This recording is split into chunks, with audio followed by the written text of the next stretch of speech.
Pour ce dernier dossier du 8h45 de la semaine, pour conclure notre série sur les terres libérées de la mafia, l'association de lutte contre l'implantation de la mafia en Europe, Crimalt, organise un séjour d'études près de Naples avec un groupe de Français. Plusieurs ont perdu un proche à cause de la criminalité organisée.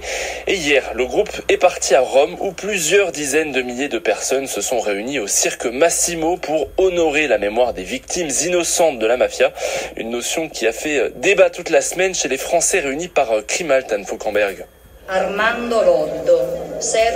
En Italie, la journée nationale en mémoire des victimes innocentes de la mafia a été créée en 1996. Elle est organisée dans une ville différente tous les ans, le 21 mars. On y prononce le nom en place publique des plus de 1000 personnes assassinées par la mafia afin de continuer à sensibiliser sur ce sujet toujours d'actualité en Europe et dans le monde. Mais ce concept de victime innocente a beaucoup questionné les participants qui suivent le séjour organisé par Crimalt. Est-il possible d'appliquer cette idée en France? Pour certains Marseillais, si une liste de victimes devait être établie, il serait difficilement acceptable d'exclure de jeunes victimes qui trempaient à petit niveau dans le narcotrafic et qui étaient prises dans un système, tandis que pour les Corses, on ne peut pas juger les morts. Un atelier a eu lieu sur cette question cette semaine et voici ce qu'en dit maintenant Manette Battistelli. Elle appartient au collectif corse anti-mafia Massimo Susini, du nom de ce jeune homme soupçonné d'avoir été tué en 2019 par un clan mafieux. C'est vraiment un sujet qu'il faut approfondir. Il faut que la population s'imprègne vraiment de ça parce que c'est délicat encore.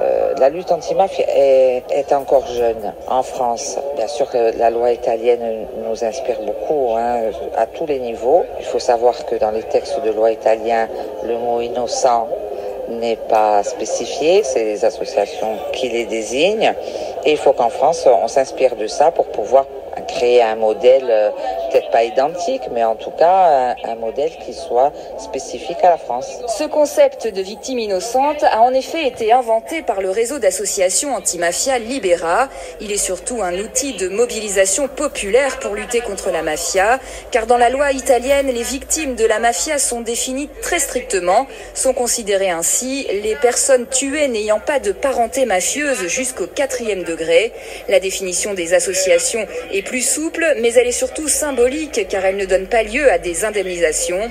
En France, on commence à peine à parler de victimes collatérales de la criminalité organisée. Le chemin est encore long.